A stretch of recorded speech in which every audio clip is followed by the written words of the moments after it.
This plot above me is the physics. It describes why the sky is blue and why clouds are white.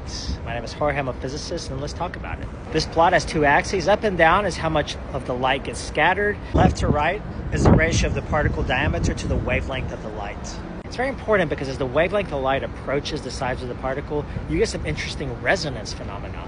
And as the wavelength is much larger than the particle, you get what we call Rayleigh scattering.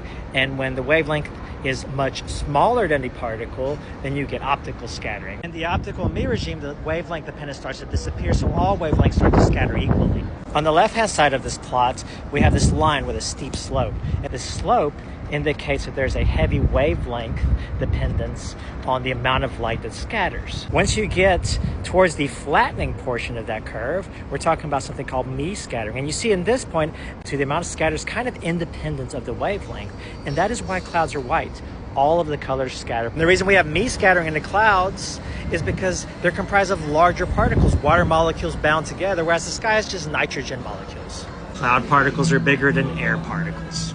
Whereas in the Rayleigh regime, shorter wavelengths scatter more, so blue is scattered more than red. And that's contrasted with the sun, which is putting out basically all of the colors. It starts to look white again. So now I hope when you see a plot like the one below me, it doesn't intimidate you and you can see that it actually maps to real observable phenomena, which is what physics is trying to do, is explain the things we observe.